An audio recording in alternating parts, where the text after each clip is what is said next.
Bien, usted, estoy a sus órdenes, profesor. Bueno, podemos dar inicio a la presentación de PowerPoint. En primer lugar, quiero agradecer muy especialmente a la universidad y a la facultad la posibilidad que me dan al convocarme de hablar de este tema vinculado a los teóricos de la utilidad, neoclásicos, austríacos y walrasianos. Cuando uno habla en la historia del pensamiento económico de nuestra disciplina, obviamente existen antecedentes de ideas económicas muy atrás en el tiempo. Uno las puede encontrar en la antigua China, en India, las puede encontrar en Babilonia, en el Código de Hammurabi, o podemos encontrar ideas económicas en los escritores griegos, en Roma, después en la Edad Media, todo el debate de los doctores escolásticos, pero en realidad la teoría económica o la economía política, como le pusieron de nombre sus fundadores, fue, digamos, surgió como una disciplina independiente sin discusión ya, diríamos, a fines del siglo XVIII. Surgió con la escuela clásica. Vamos a pasar la primera diapositiva. No sé si Jorge la puede pasar.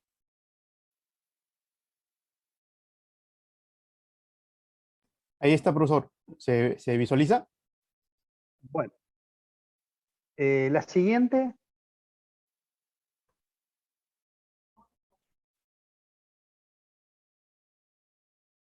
Ah, parece que se ha quedado estancado. Un minuto, por favor. Vamos Sí, a ponerlo de esta manera. A ver, En listo. realidad es la anterior a esta. Es la anterior sí, ok, perfecto. Decía yo que la primera, digamos, sobre lo que no hay duda es que en la segunda parte del siglo XVIII nació la economía como disciplina independiente. Hay quien puede pensar en los fisiócratas, aquel conjunto liderado por François Quesnay, el autor del Tableau économique de 1758. Hay quien puede pensar un poco antes en el ensayo sobre la naturaleza del comercio en general de Richard Cantillon. Pero no hay casi discusión en que no hay duda de que la primera obra importante de economía es mérito de aquel filósofo moral escocés que fue Adam Smith, que publicó en 1776 su libro, uno de los libros más famosos de la historia del pensamiento económico, que es, cuyo título es Investigación sobre la naturaleza y causa de la riqueza de las naciones. Ese fue, digamos, Smith fue de esta manera, uno podría decir que fundó, si se quiere, la economía política. Lo que no hay duda es que fundó la escuela clásica y además que le dio los primeros argumentos al liberalismo económico. Dentro de la escuela clásica podemos citar a David Hume, podemos citar a Malthus, que es más conocido por sus ideas de la población, pero que escribió unos principios de economía que son importantes, y que un economista, el más notable de los economistas del siglo XX, John Maynard Keynes, consideró que Malthus fue el primer economista de Cambridge. También en ese grupo está el economista analíticamente más profundo, que fue David Ricardo. David Ricardo publicó hacia 1817 sus Principios de Economía Política y Tributación, una segunda edición en 1819, y la edición definitiva, que es a la cual todos accedemos, de los Principios de Economía Política y Tributación, que es del año 1821. Bueno, y hay otros economistas hasta llegar, diría yo, a John Stuart Mill, probablemente el último de los grandes clásicos. En Francia, cruzando el Canal de la Mancha, se destacaba la figura de Jean-Baptiste Say, que muchos recordarán por aquella idea de lo que se conoce como la ley de Say, aquella ley que afirma que no puede haber crisis generalizada y que la forma más, quizás no la más rigurosa, pero la más conocida y que fue enunciada es: toda oferta crea su propia demanda, ¿no? Bueno, esa fue la escuela clásica. ¿Qué pensaban los clásicos? Que está en la siguiente diapositiva. En la siguiente diapositiva, yo allí he puesto algunos rasgos salientes, ¿no? Bueno, los autores dijimos, desde Adam Smith hasta John Stuart Mill. John Stuart Mill publicó en 1848 sus Principios de Economía Política y es probablemente el clásico más ilustrado de todos los que hemos mencionado. En materia de ideas filosóficas y políticas, los clásicos fueron liberales y fueron individualistas, Por ejemplo, Adam Smith, antes de escribir La riqueza de las naciones, en 1759 publicó su teoría de los sentimientos morales, donde discutía, bueno, por qué los hombres actuaban como actuaban. Y él adhería a las ideas de un filósofo del iluminismo escocés, que fue Hutchinson, que tenía la idea de que existía una deidad benévola. ¿Qué es una deidad benévola? Bueno, Dios había ordenado las cosas de manera tal que si los hombres no interferían con esas leyes que había establecido la divinidad, iba a ser la mayor felicidad para todos los hombres. ¿Eh? Es decir, una idea de que había una ley natural por disposición divina que había que respetar. En materia de teoría económica, que es un punto interesante, yo diría que hay 4 rasgos centrales de la escuela clásica. Uno es su teoría del valor, es decir, la economía nació para tratar de explicar qué es lo que ocurría. En el título del libro de Smith dice investigación sobre la naturaleza y causa de la riqueza de las naciones. ¿Por qué se enriquecían las naciones? Y allí surgía el problema del intercambio. En la sociedad capitalista es una sociedad que produce bienes, y entonces había que explicar por qué las cosas se cambiaban en la relación que se cambiaban. ¿Por qué dos cosas que son cualitativamente distintas, una mesa y un televisor, digamos, que son cualitativamente diferentes, por qué razón tenían algo en común que permitía establecer una relación de intercambio? Que dijera, bueno, un televisor equivale a 5 sillas, suponga, 5 mesas. Entonces, para eso formularon una teoría del valor. Creían que había algo intrínseco en las cosas que determinaba su valor. Y en general los clásicos adhirieron a la idea de la teoría del valor cantidad de trabajo. Es decir, las cosas se cambian según la cantidad de trabajo que han costado producirlas. El que desarrolló esa teoría en su máxima expresión fue David Ricardo. Y digamos, como una nota a pie de página, que esa teoría del valor cantidad de trabajo la tomó prestada Marx para formular su teoría de la explotación. Bueno, pero digamos, era una teoría objetiva del valor, ¿no es cierto? El segundo rasgo es la ley de Say, lo que recién mencionábamos. No puede haber crisis permanente y generalizada porque en el proceso de generar la oferta surgen los ingresos que van a generar la demanda. Por eso algunos le llaman a esa ley de Say, la enuncian diciendo toda oferta crea su propia demanda. Eso daba una gran confianza, obviamente, en el funcionamiento de la economía. El tercer rasgo era, creo yo, es el principio malthusiano de la población. Es decir, Malthus sostuvo que el único freno que había al impulso de crecimiento de la población eran las subsistencias. Y entonces era casi inevitable, por lo que era el instinto humano, que existiera el riesgo de la sobrepoblación. Y finalmente, en materia de dinero, adhirieron a la teoría cuantitativa del dinero, que es la que sostiene que, bueno, hay una relación directa y proporcional entre la cantidad nominal de dinero en la economía y el nivel general de precios. Es decir, que si aumenta la cantidad nominal de dinero, en ausencia de variación de la velocidad de circulación, va a aumentar el nivel general de precios. ¿A qué lo llevó eso a los clásicos? A medidas de política económica que básicamente era ponderar la no intervención del Estado en la economía. Mientras menos interviniera el Estado en la economía, más iban a respetar aquellas leyes que iban a permitir que la economía funcionara mejor. Y el segundo elemento, ya mirando en el comercio internacional, fue la idea de la división internacional del trabajo. Si cada uno de los países producía los productos para los cuales tenía ventajas comparativas en el lenguaje de Ricardo, lo que iba a ocurrir es que le iba a ir mejor a todos los países. Digo, esto es muy sintéticamente porque hay obviamente diferencias entre los distintos autores. No nos olvidemos que entre el primer libro, que es de 1776 de Adam Smith, y el último de los que mencionamos, que es John Stuart Mill, sus principios de 1848, ha transcurrido mucho tiempo, el capitalismo se fue modificando y eso va a generar condiciones para lo que vamos a hablar, que es la revolución neoclásica. Vamos a la siguiente diapositiva. En síntesis, los clásicos veían al capitalismo, en primer lugar, confiando mucho en que ajustaba automáticamente el mercado. Por eso decían que no había que intervenir, por eso existía la ley de Say. Es decir, había una gran confianza y eso implicaba que no iba a haber crisis generalizadas en el sistema económico. Pero además significaba que eran muy optimistas sobre la evolución de la economía. Ellos estaban muy preocupados por la evolución de largo plazo de la economía y veían allí que eran optimistas respecto de cómo iba a funcionar la economía, y entonces esto, digamos, reforzaba la idea de la no intervención. El laissez-faire es el dejar hacer, que viene de una expresión en realidad que está asociada a mediados del siglo XVIII a Francia, a los fisiócratas y a otras corrientes contemporáneas, que era el dejar hacer, no intervenir.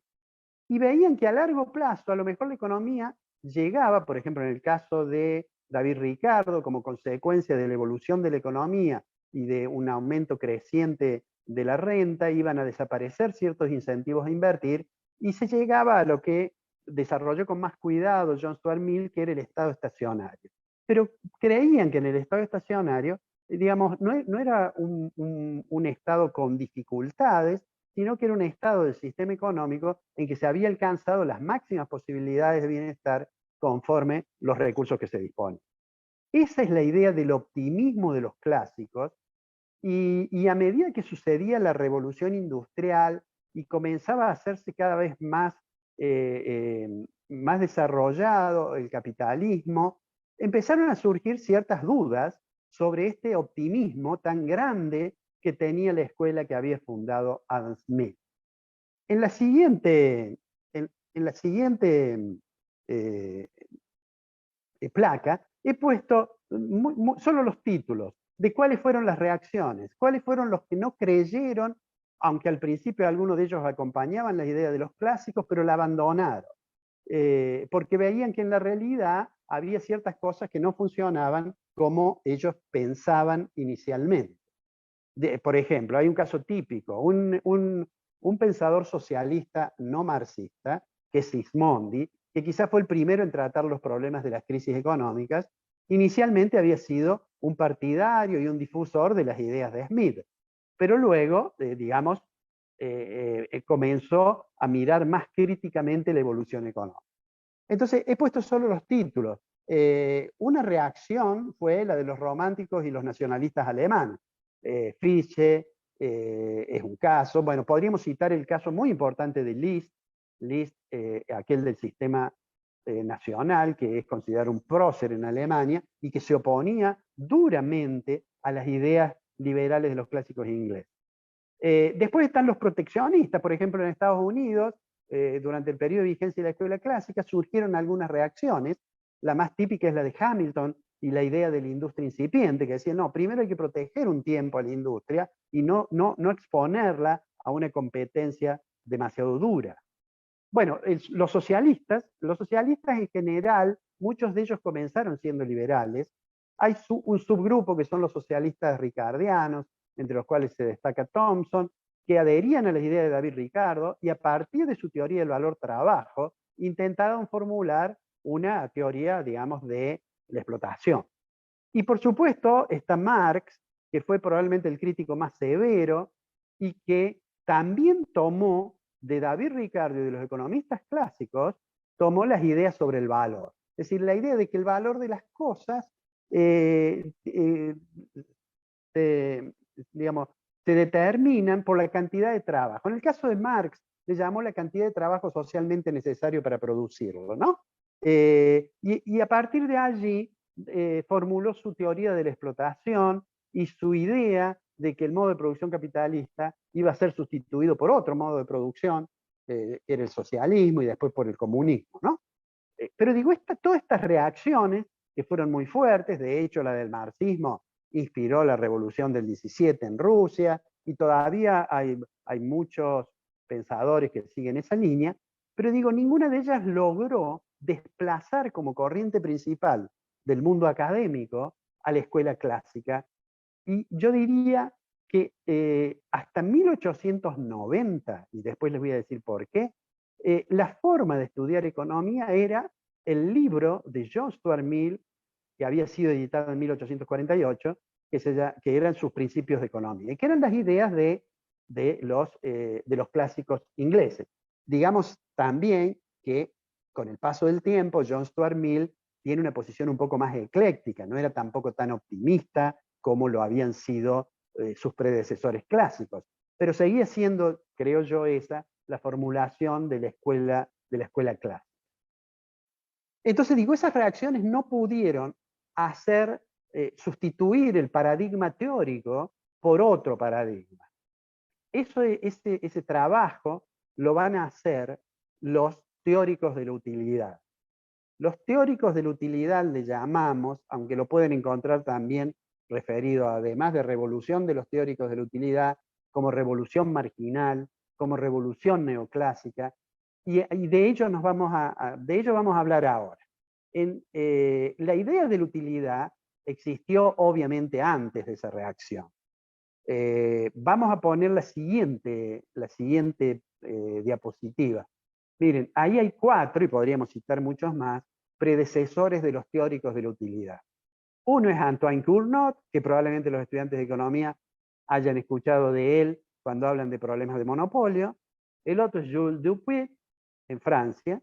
Y en Alemania, von Thunen, que probablemente lo han escuchado en teoría de la localización, y Gossen, que fue un autor muy ignorado, pero que enunció 2 leyes muy vigentes en la teoría de la utilidad. La primera, la que nosotros llamamos utilidad marginal decreciente, y la segunda, la de que la maximización el consumidor la obtiene cuando iguala la utilidad marginal de cada uno de los productos que ha seleccionado en su canasta de consumo. Estos son los teóricos que precedieron a los teóricos de la utilidad. Lo que pasó fue que simultáneamente 3 autores, sin estar comunicados entre ellos, redescubrieron la idea de la utilidad, redescubrieron el concepto de utilidad, ahora desde una perspectiva ya no objetiva, como eran los clásicos. Por ejemplo, David Ricardo decía, siendo útiles, los bienes obtienen su valor de 2 fuentes, la escasez y el trabajo necesario para producirlo. Ellos van a concebir la utilidad desde una perspectiva subjetiva. ¿Quiénes fueron estos economistas? Los 3 fundadores que están en la siguiente diapositiva son, por una parte, Sir William Stanley Jevons. Jevons es, podríamos decir, el primero de los economistas de la utilidad subjetiva de la escuela neoclásica de Cambridge, digamos, ¿no? Mientras tanto, en Lausanne, Suiza, Leon Walras también redescubría la idea de la utilidad. Y un poco más allá, en Viena, Karl Menger fundaría la escuela austríaca. Entonces, estos 3 autores son los fundadores de 3 escuelas que por supuesto tienen muchos integrantes. Pero en la siguiente diapositiva he puesto solamente 2, así. De la neoclásica, Jevons es un autor importante a tal punto que Jevons, hay algunos autores que a la revolución marginal o a la revolución neoclásica o a la revolución de los teóricos de la utilidad, como le llamo yo, le han llamado revolución jevoniana. Por ejemplo, un autor que hace esto es Maurice Dobb, en un libro que se llama Teoría de la distribución desde Adam Smith, Teorías del valor y la distribución desde Adam Smith. Bueno, Jevons fue seguido por quien creo yo fue el más importante de los neoclásicos, que fue Alfred Marshall. Y Alfred Marshall escribió en 1890 el libro que iba a reemplazar al libro de John Stuart Mill para enseñar y para aprender economía. El libro de Alfred Marshall es probablemente la construcción más acabada de la escuela del equilibrio parcial, ¿no? A veces se le imputa a Marshall, como cambió el nombre, hasta ese momento la economía en inglés era Political Economy, y a partir de Marshall la economía se va a llamar Economics. Y entonces hay quienes, sin haber leído el libro de Marshall, suelen imputarle que le quitó cierto sentido histórico a la economía. Bueno, es cuestión de leer los principios de Marshall para darse cuenta que eso no fue así. Bueno, por supuesto hay una sucesión allí de autores, ¿no es cierto? Está Ainsworth, está el profesor Pigou, Esa es la escuela neoclásica inglesa, digamos. Luego allí en la diapositiva está la escuela austríaca, también llamada Escuela de Viena, fundada por Karl Menger. Y he puesto allí un autor que es von Bauer, porque tiene un pequeño error ahí el nombre von Bauer, va con W Bauer. Se pronuncia Bauer, pero va una W. Es B-A-W-E-R-K. Digo, es muy conocido porque, por sus trabajos sobre teoría del capital y el interés. Pero digo, ¿qué hicieron los austríacos? O la Escuela de Viena.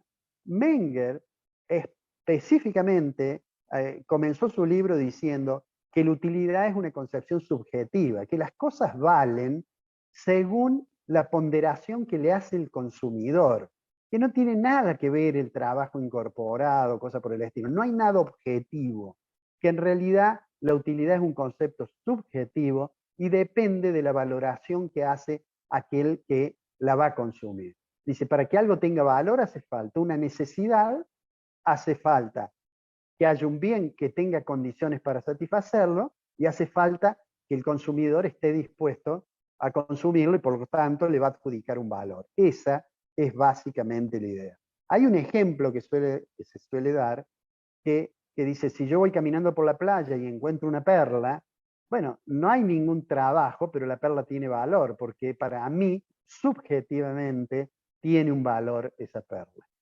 Bueno, la tercera escuela, que es muy importante, es la escuela de Lausanne o escuela del equilibrio general.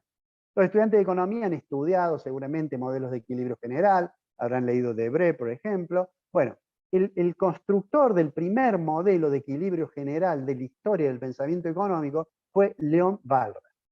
Y Walras lo que intentaba mostrar es cómo se determinaban simultáneamente en todos los mercados el equilibrio. Es decir, a diferencia de Marshall, en lugar del equilibrio parcial, se ocupó del equilibrio general. Y a diferencia de los austríacos, hizo mucho uso de la formalización matemática. Y un rasgo que va a tener las nuevas escuelas de la utilidad va a ser que gradualmente la economía, la corriente principal, el mainstream como se llama, va a hacer cada vez más uso de la formalización matemática. Y eso nace en este periodo. Estos autores, Jevons, Menger y Walras, escribieron entre 1871 y 1874. Y Marshall publicó en 1809. El sucesor de Walras es otro economista conocido por temas de economía del bienestar, que es Vilfredo Pareto. ¿Cuáles fueron las obras de los fundadores? Lo tenemos en la placa siguiente para recordarlas muy rápidamente. Por una parte, tenemos, voy a interrumpir un segundito por un problema de batería.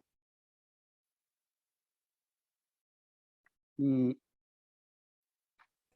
Sí, voy a conectar el teléfono, porque por este problema que tuvimos estoy transmitiendo directamente con el teléfono.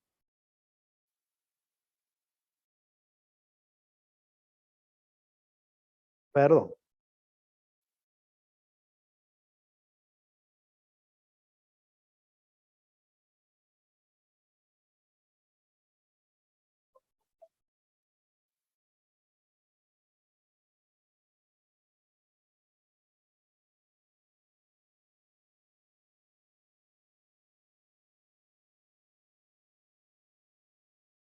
Perdón, no sé si ahí me ven nuevamente. sí. Bueno, les decía entonces los libros o las obras que podríamos decir son los que fundan las teorías de la utilidad y que van a influir mucho en la formación de la economía moderna. Bueno, la obra de Jevons, recién lo mencionábamos a Jevons, se llama La teoría de la economía política. La de Karl Menger, el fundador de la escuela austríaca, se llama Principios de economía política. Y el libro de Walras se llama Elementos de economía política pura o teoría de la riqueza social. He puesto abajo el libro de Marshall porque creo que es quien finalmente va a incidir de manera muy importante en el nuevo paradigma teórico, y digo, se va a empezar a estudiar economía a partir, sobre todo los análisis de equilibrio parcial, y que se llama Principios de Economía.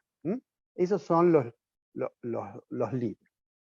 ¿Por qué ocurrió esta revolución teórica? ¿Qué es lo que había pasado para que tres autores que no se tenían conocimiento entre sí escribieran algo similar? Las razones de la revolución teórica son las que están en la diapositiva siguiente. El primer punto fue las dificultades que había con la teoría del valor-trabajo. La teoría del valor-trabajo tenía dificultades cuando se trataba de explicar el valor de un bien porque intervenían otros elementos en la producción. Intervenía la tierra o intervenía el capital. En la escuela clásica, en David Ricardo, se consideraba que la tierra recibía una renta que era producto del precio, no era consecuencia del precio. Digamos, el precio no formaba el precio, sino que era una consecuencia del precio. Para eso había enunciado su teoría de la renta diferencial Ricardo, que en realidad el que primero la había formulado era Malthus. Pero el problema era, y el capital recibía un beneficio que aparecía como un residuo una vez que se había pagado el salario, que era el salario de subsistencia. Pero bueno, esto tenía dificultades. No siempre los bienes se cambiaban en la proporción de trabajo contenido. Y entonces hubo muchas dificultades con eso, y cuando los economistas redescubren el concepto de utilidad y comienzan a hacer uso del análisis marginal, es decir, comienzan a discutir qué es lo que determinaba el precio, y para eso se comienza a trabajar en el equilibrio del consumidor, viendo cuál era su utilidad marginal y cómo hacía el consumidor para maximizar esa utilidad, cosas que todavía se ven, por ejemplo, en las materias en microeconomía. Entonces ese uso del análisis marginal que permitió hablar de utilidad marginal y permitió hablar de productividad marginal, digamos, desplazó entonces aquella idea de los clásicos que miraba sobre todo los costos, miraba por el lado del costo y lo desplazó más hacia el lado de la demanda. La economía con estos autores se va a transformar en una ciencia asignativa. Estos autores van a decir, existe un número de necesidades muy grande y no existe recurso para satisfacerlas a todas, hay que tratar de optimizar el uso de los recursos y entonces hay que asignarlos de la mejor manera posible. La economía pasó a ser, podríamos decir, una ciencia asignativa, básicamente. Permítame que diga, aunque sea muy rápidamente, no quiero extenderme demasiado, cuáles fueron los aportes que significó eso. Decía, hay un nuevo paradigma teórico, hay una nueva forma de ver la economía, y esa forma de ver la economía es la que sugieren balracianos, jevonianos y mengerianos, digamos, es decir, austríacos, partidarios del equilibrio general y partidarios del equilibrio parcial. Por ejemplo, Marshall, para decir, no tiene sentido discutir qué es lo que determina el precio. El precio, dice Marshall, lo determina la oferta y la demanda, dice. Es tan inútil preguntarse si es la oferta o la demanda como tratar de determinar cuál de las dos hojas de una tijera es la que corta el papel. Y como además la tijera se prestaba a la imagen visual de curvas de oferta y demanda, ese ejemplo fue realmente muy contundente. ¿Qué es lo que hicieron entonces? ¿Cuáles fueron los aportes de esta revolución teórica? Digámoslo muy rápidamente. Esos aportes son básicamente, en primer lugar, está en la próxima diapositiva.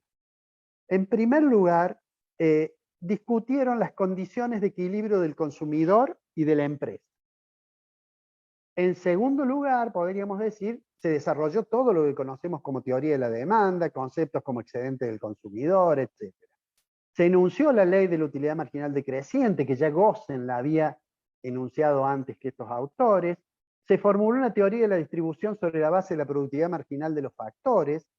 Se hizo el análisis de equilibrio parcial, básicamente Marshall. Se diferenció y se definió muy claramente los periodos de análisis, es decir, el periodo de mercado, donde todos los factores son fijos, el corto plazo, donde tengo algún factor variable y otro factor fijo, el largo plazo, donde todos los factores son variables, y el periodo secular, que Marshall le llamaba aquel en que podía cambiar la tecnología. Se desarrollaron las curvas de indiferencia, eso que lo hizo Francis Edward. Se discutió sobre las condiciones de mercado competitivos y monopólicos, eso es Marshall. Se habló de la economía del bienestar, el profesor Pigou. Se hizo el análisis de equilibrio general, Walras, teoría de capital y interés, von Bauer. Y diría, se inició el proceso de formalización matemática de la economía, excluida la escuela austríaca, que nunca hizo en realidad uso de eso. Es decir, los austríacos, ¿en qué son iguales las tres escuelas y en qué son distintas? Son iguales en que las tres tienen una aproximación subjetiva al problema de la utilidad. Son iguales que las tres se ocupan de discutir problemas de equilibrio, de cómo se optimiza la posición de la empresa o cómo se optimiza la posición de un consumidor. Pero son diferentes en que los walrasianos, analizan el equilibrio general. Otros, los marshallianos, analizan el equilibrio parcial. Algunos hacen uso intensivo de los métodos cuantitativos, por ejemplo, los walrasianos. Otros no lo hacen, es el caso de los austríacos. Marshall, por ejemplo, tenía una gran formación en matemática, de hecho su grado académico era en matemáticas, pero si uno lee su libro, en realidad no hizo uso de las matemáticas, porque él creía que las matemáticas decían usarse para investigar, pero que no para exponer las conclusiones. La economía a partir de allí comenzó el siglo XX y el dominio del paradigma teórico neoclásico era absoluto. Iban a aparecer problemas. No vamos a nosotros a desarrollar hacia adelante, pero digamos que la crisis del 30 fue un golpe tremendo, porque estos economistas también adherían, como los clásicos, a la idea de que el mercado ajustaba automáticamente.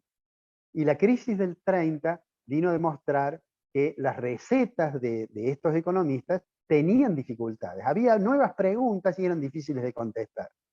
Y casi paradojalmente, digamos, quizás uno de los discípulos más importantes de Marshall, que fue Lord Keynes, John Maynard Keynes, iba a escribir su crítica al modelo clásico y se iba a producir otra revolución, la revolución keynesiana. Me gustaría decirles dos cosas para terminar. Uno, ¿cuáles fueron los límites de los neoclásicos? Y eso lo he puesto en otra diapositiva. El primero, el problema de las instituciones. Los neoclásicos avanzaron tanto en la abstracción teórica que daba la impresión que no tomaban muy en cuenta el marco institucional. Y con el tiempo se vio que no era lo mismo aplicar políticas económicas y análisis económico en países capitalistas centrales que en un país, por ejemplo, de América Latina. Eso dio lugar, en el caso de América Latina y en torno a la CEPAL, al nacimiento de un conjunto de ideas que se las conoce como estructuralismo latinoamericano. Pero digo, ese era un problema. El otro problema fueron los supuestos. A veces los supuestos de los economistas son tan fuertes que se alejan demasiado de la realidad. Los supuestos siempre son una visión simplificada de la realidad. Pero, digamos, asumir supuestos a veces demasiado extremos puede llevar a perder capacidad explicativa de la realidad. La tercera cuestión es el carácter social que tiene la economía, que a veces, en la corriente principal, un exceso a veces de formalización matemática, por ejemplo, o una naturalización de ciertas relaciones sociales, hace que se pierda un poco el carácter social o el carácter histórico que tiene la economía. Y la dificultad más grande que tuvieron fue explicar las crisis del sistema. Les costó mucho trabajo comprender lo que estaba pasando en la crisis del 30. Sin embargo, quiero decir una cosa que habla de la fortaleza de la construcción teórica neoclásica. Cuando Keynes demostró que el sistema no necesariamente llegaba al equilibrio automáticamente y que podía existir desempleo involuntario, se incorporó en la estructura del pensamiento neoclásico el caso keynesiano. Y fíjense ustedes que se llegó a decir que la guerra intelectual la habían ganado los neoclásicos, aunque la batalla política la había ganado el keynesianismo porque se aplicaron reglas que sugería Keynes que debían aplicarse para salir de la crisis del sistema. termino con esto. Pasarían muchas décadas después de la Segunda Guerra Mundial, fue, yo diría, el paradigma dominante fue el keynesianismo. Sin embargo, también llegaría el momento en que parecería cuestionado, y en los 70 aproximadamente, vimos cómo decaía la influencia del keynesianismo, porque también no tenía tanta capacidad de explicación para los nuevos fenómenos. ¿Qué quiero decir con esto? Y con esto, digamos, cierro. La historia de las ideas económicas, en realidad, no es otra cosa que la historia de paradigmas teóricos que van siendo sustituidos unos por otros. No olvidando los pasados, ¿no? Ahí se aplica una frase que en realidad es de Newton, que le escribió a un colega diciéndole que él había visto más lejos porque se había parado sobre los hombros de gigantes. Bueno, los economistas se paran también sobre los autores anteriores, pero el progreso en economía es una mezcla de continuidad y de disrupción, de continuidad de algunas ideas y de la aparición de nuevas, y también a veces del renacer de ideas anteriores. Así como la revolución neoclásica redescubrió el concepto de utilidad, muchas de las ideas de economía no mueren, yo suelo decir permanecen dormidas, hasta que otro economista las retoma con modificaciones y con otro sentido. Por eso es importante la historia del pensamiento económico, porque nos permite ver cómo han sido los esfuerzos intelectuales de los hombres por comprender ese fenómeno, que es el fenómeno económico, que es un fenómeno social e histórico. Por eso los economistas debemos estudiar, creo yo, historia del pensamiento económico, y en el caso del pensamiento de los neoclásicos, más allá de las deficiencias que tenga, no hay duda que constituyeron, por lo menos entre 1890 y 1930, el paradigma dominante. Y después de la Segunda Guerra Mundial, todavía subsistió con adaptaciones que incorporaron algunas ideas del keynesianismo. Bueno, espero no haberlos aburrido demasiado, pero esto es lo que tenía para decirles. Muchas gracias.